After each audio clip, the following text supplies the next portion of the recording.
Good morning, everybody. Welcome to the Daryl and Boo Show for January the 11th.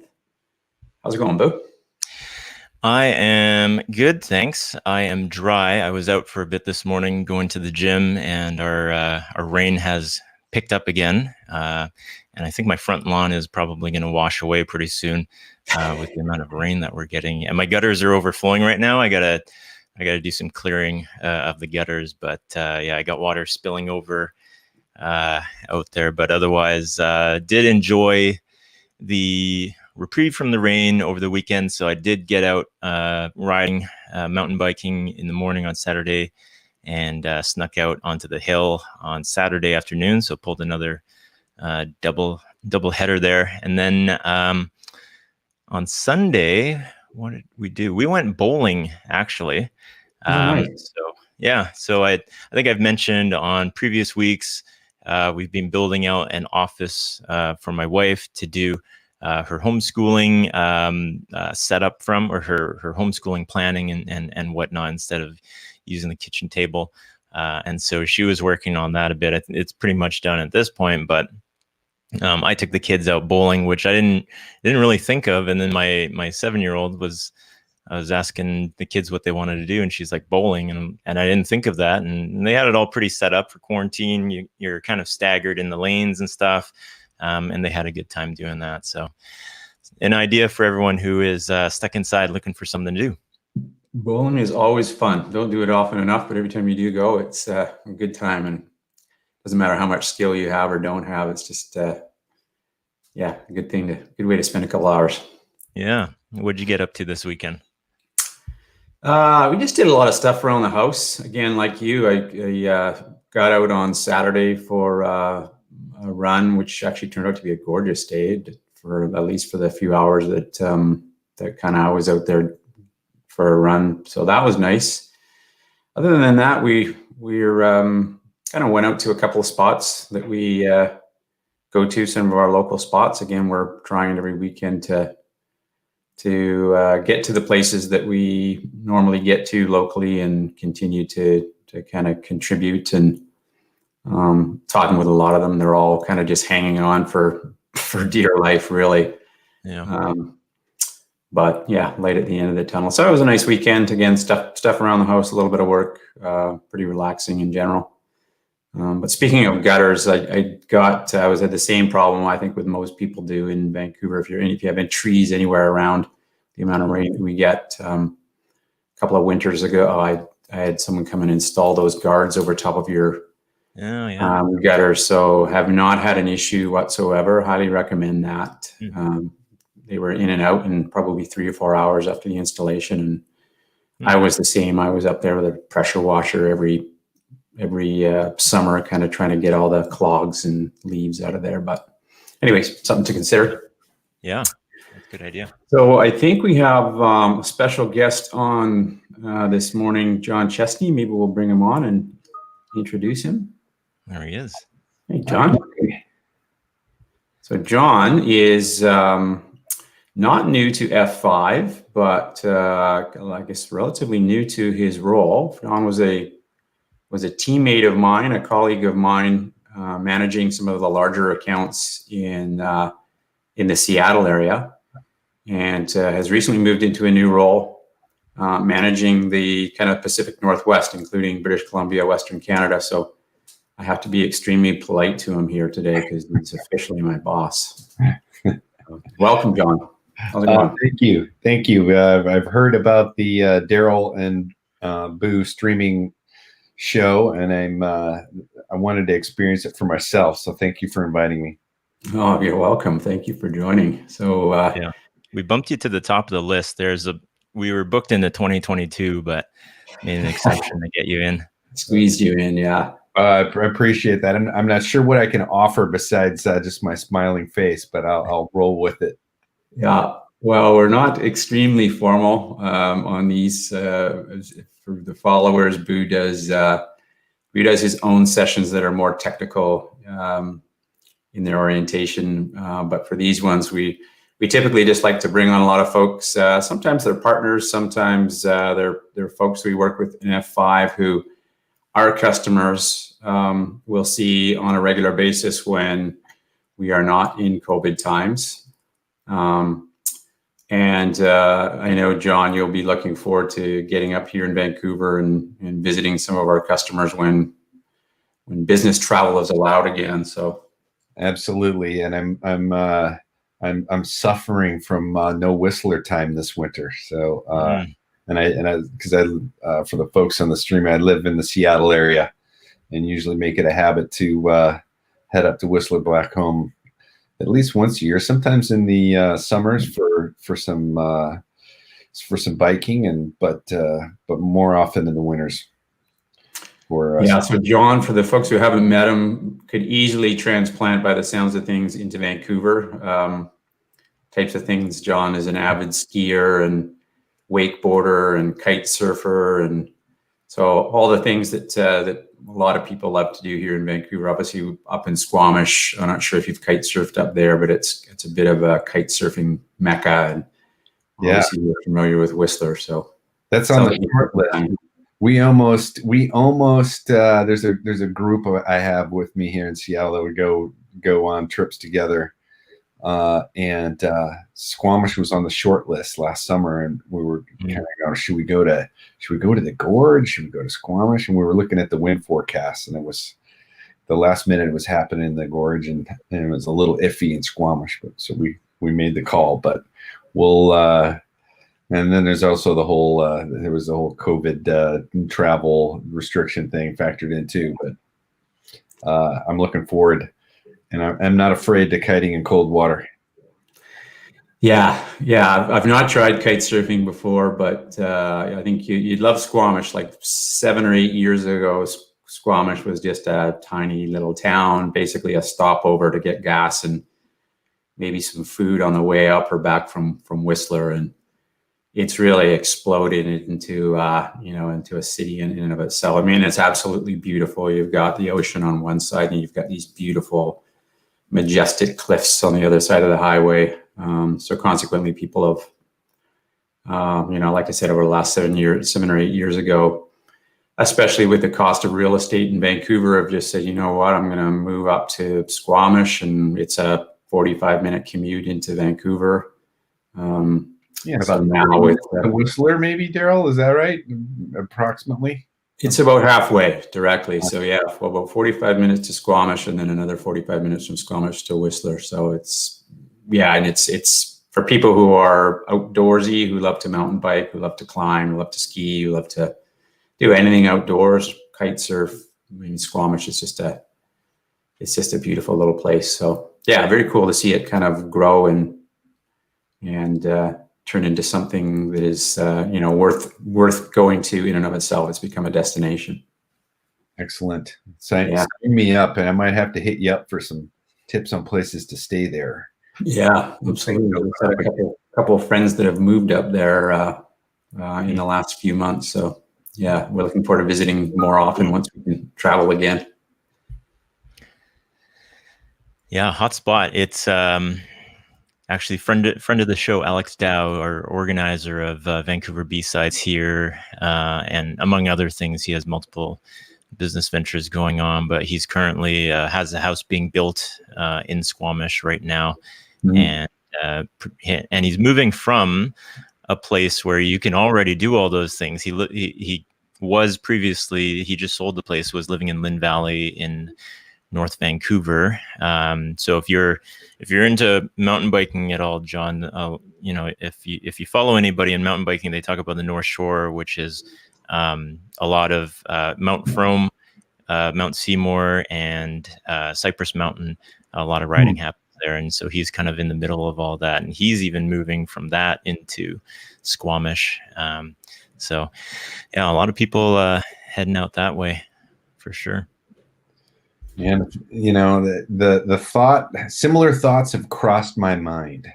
When you think about it with the COVID times, some of the logistics that I've tried to figure out is my wife is a school teacher, and she's been teaching remote. And if we had not, I would say, so she's a couple years away from retiring. Very, would most certainly open some things up. I have I have some kids. They're teenage. I have one that's a senior in high school who's getting college offers right now, and then my daughter is going to be starting high school next year as a ninth grader. And so, things will be opening up, and you got to start thinking about that, right? It's like quality of life. Where could I see myself landing? Do I see myself maybe, spending the somewhere ideal? So those are some things that I'm thinking about. So I'll back those folks up that are looking at places like Squamish to go settle, because a lot of the professional work that we do now, it can be done remotely, and it's becoming a trend. Yeah, absolutely. It's going to be. I think it's widely agreed that even a year from now, when things are back to normal, we're probably going to be seeing less face-to-face meetings. Personally, I'm looking forward to it again. I think like most people, just getting out and visiting customers face-to-face. But we're kind of the same. My wife and I are she's in the same IT industry, does a similar role than I do. So at this point, we need access to the airport. I have Boo and I support all of British Columbia, and my wife has BC and Alberta. So we're back and forth to the airport, and kind of need to be somewhat close to the airport, but we're kind of having the same discussions longer term. Once this is all kind of done, where do we want to end up? And fun to consider those options. But there's a lot of beautiful country in BC, that's for sure. There is, yeah, the Okanagan and the Kootenays, and there's just some gorgeous places, depending on what you see yourself doing in your retirement years or as you get closer to retirement.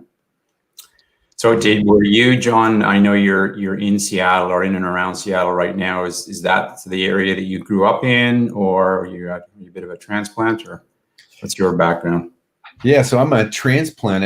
I've transplanted from the Midwest, originally from Iowa. Okay. And transplanted to Seattle area in 1994. Mm-hmm. So I've spent more of my life now, I think as of about 2 years ago, spent more of my life now in Seattle than I did in Iowa. I turned that hump, or turned that corner.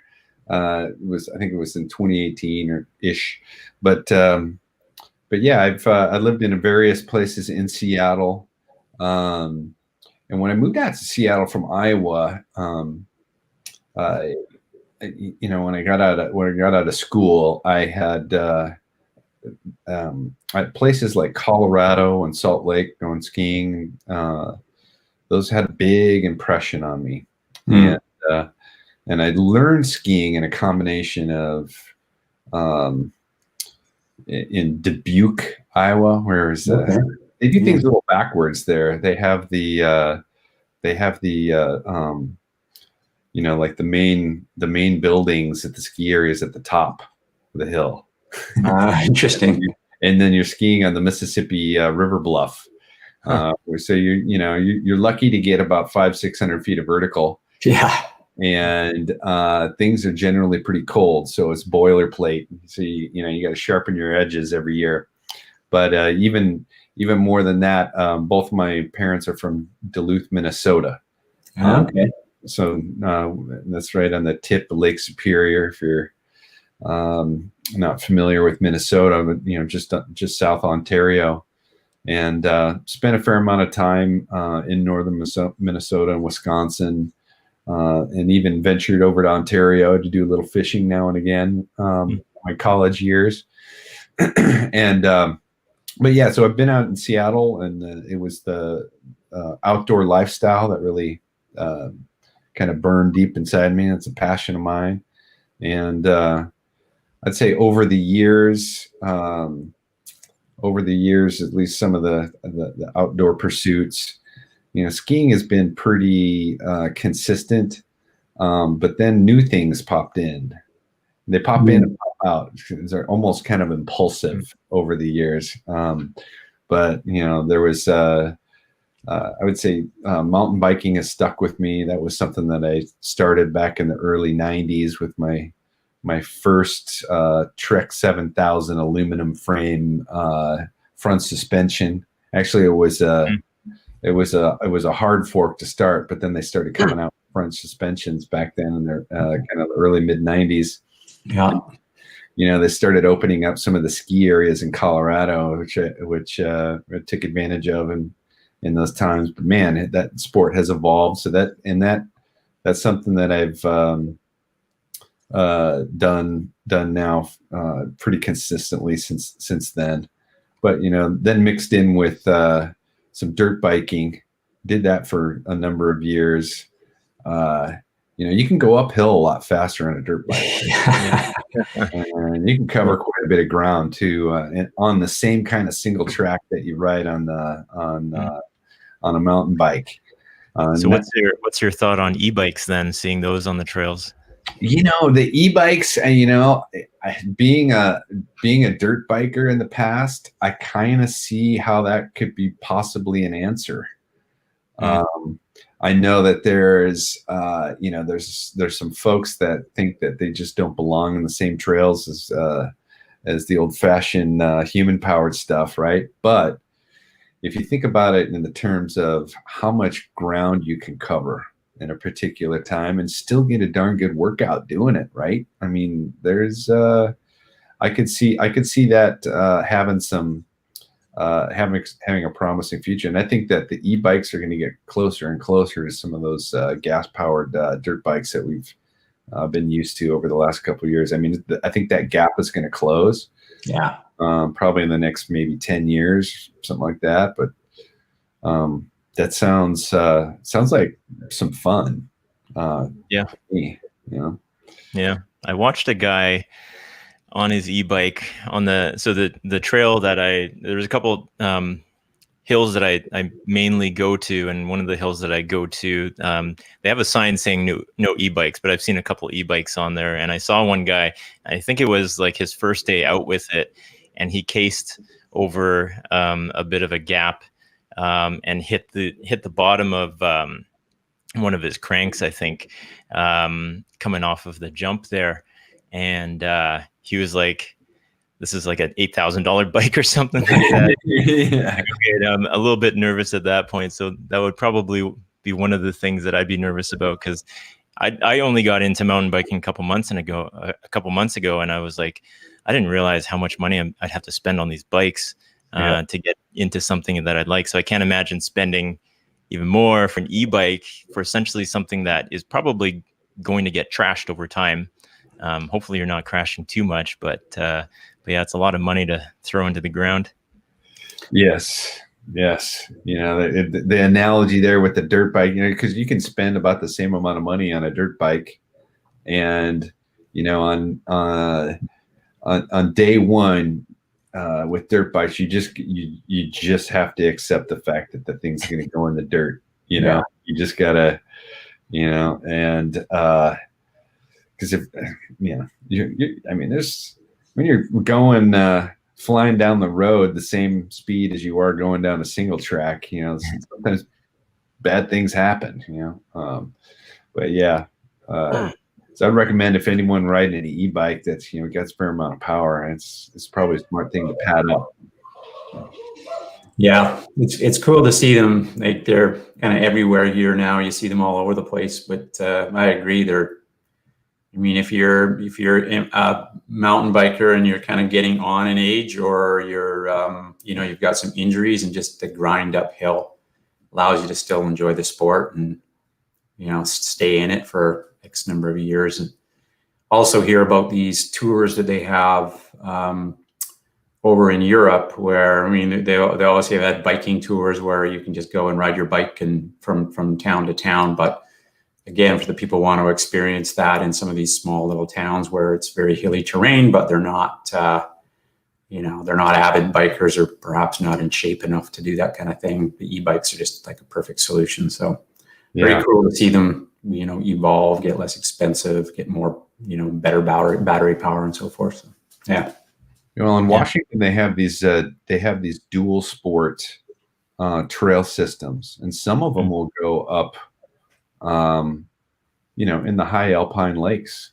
So there are some trails where you can, on a dirt bike, you can have probably a 10, 15 mile day in the backcountry. And imagine knocking that off with your mountain bike. Yeah. So I mean, that would be a big, huge day. But if you have an e-bike, that kind of thing gets kind of open that up.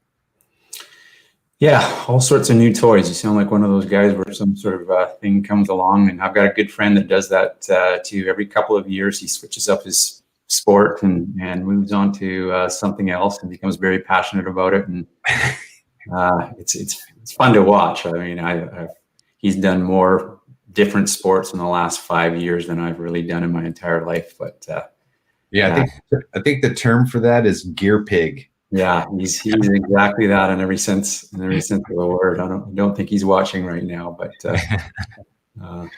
I'm happily refer to myself as one of those. Yeah, exactly. Well, it's fun. I always say I don't think it's ever a bad investment to spend money on sports equipment if you're going to get out there and enjoy it, whether it's expensive or not. It's to me, it's a good way to spend your money. Agreed. Yeah. And no lift ticket cost for mountain biking. Yes. Yeah. I was looking at Whistler lift tickets. And so like a day up with my 3 kids would be, over $400 Canadian. And we would probably get in a few hours at that point. Whereas that's, a good portion of what my bike costs already anyways. Yeah. Pretty hard to justify Whistler's a magical place, but you're right. You spend $400 and then you stop for lunch and then you've got to do, a dinner and perhaps a little bit of shopping. It turns it into a pretty expensive weekend unless you're completely self-sustained up there. But yes. It's still awesome. Yes, it is pricey, and I'm thankful that we get to treat our families to those experiences. Yeah, absolutely. Yeah. So, Boo, have you got any current events that you want to pull up this week? So BC assessments were just mailed out. I'm sure you got yours last week, Daryl. Yeah.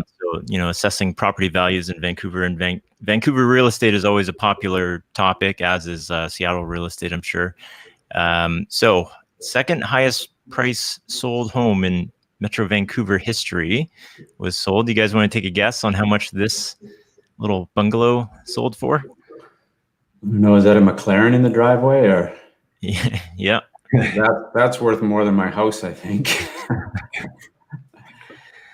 This little guy sold for $27 million. That little house did. Yeah. Is that right downtown or something? What's special about that house?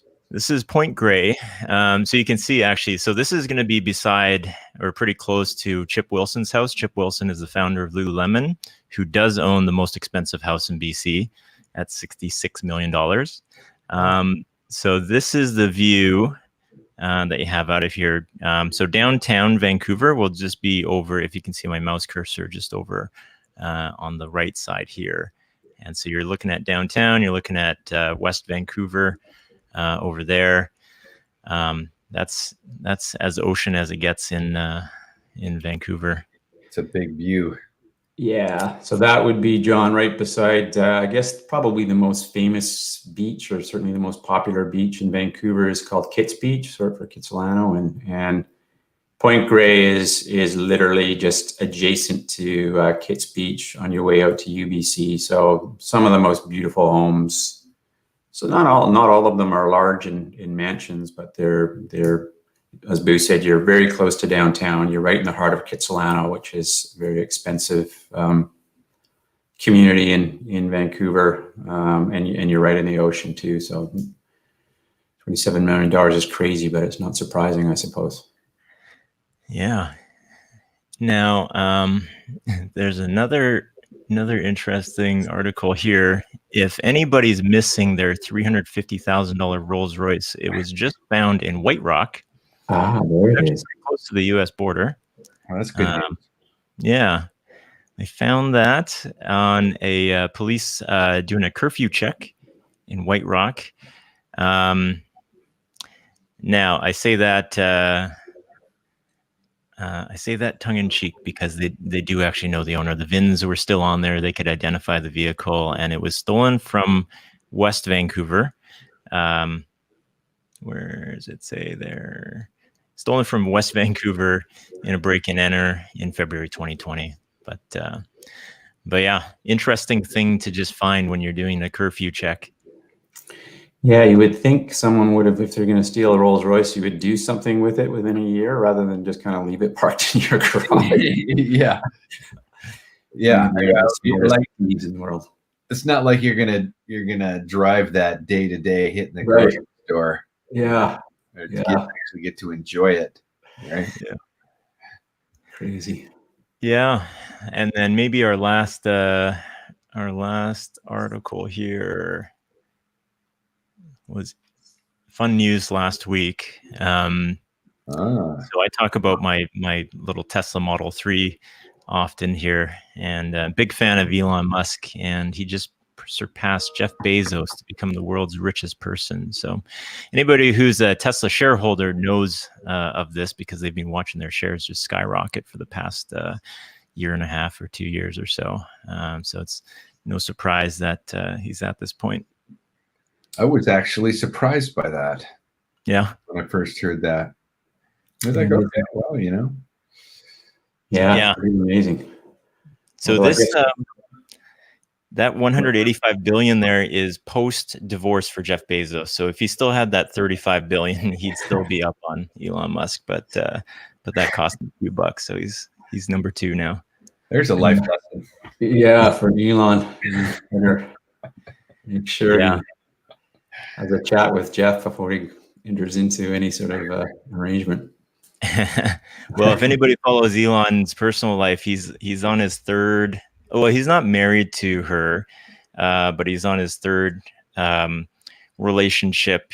I think he's on his 7th kid now at this point with the third woman. So I don't know what's that's cost him over time. He's probably got bulletproof prenuptials, I guess. Yeah, very interesting guy. But yeah, cool to see. Nothing surprises me with those guys with Elon Musk anymore. It's truly amazing just to watch him. Yeah. Now, do you think that is mostly because of Tesla success, or are there? I was really surprised to see that. It's like, okay, the guy makes cars and he's got sending rockets into space, and probably pushing the envelope on what you can get out of batteries and battery technology. I mean, that's got some value, but I was a little shocked by that, considering Amazon's depth and breadth across the IT industry and all of the retail that has gone his direction, especially in the last year, right? But yeah, agreed. It's they have their tentacles in so many different things, so makes it that much more amazing, I think. Yeah. It makes you wonder if he's overvalued. Keep saying that, but Bill Kempthorne, one of our good friends, just popped on and said, "Pity for those folks who just shorted them." Yeah, who have done that in the past, because I know there have been lots of people just saying, short Tesla. Which is fun to watch Elon tease the short sellers, because Elon sold, I don't know if you guys saw that, Elon sold on the Tesla website Tesla branded shorts. Let me see. I'm sure they sold like crazy too. Just they'll become collector's items. And they were a real thing. Are those undergarments, or is that something you wear in public? Those are neither for me, but it's like I prefer the board shorts. I like to have pockets for my iPhone. Yeah, leave a little more to the imagination. Yeah, and he also sold tequila. I can't remember what the story was behind the tequila, but he sold tequila. I mean, previously, I'm sure people probably have noticed the flamethrower that he sold, which was actually a roofing torch. He sold a flamethrower. So interesting things that he does to keep his life amusing, I guess. Yeah. Yeah, fun to be a billionaire. Yeah.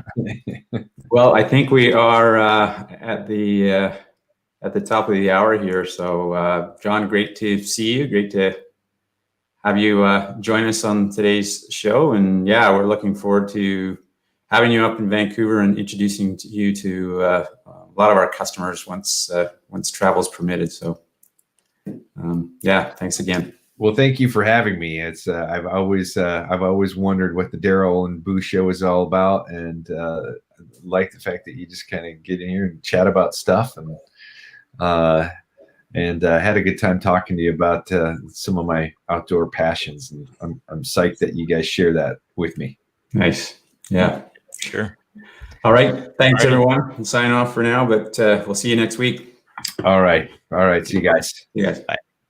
Thanks for checking this out today. If you're watching via YouTube right now, go ahead and click subscribe down below. Also click the bell for notifications. That way you will find out when we are dropping a new video or when we're going live.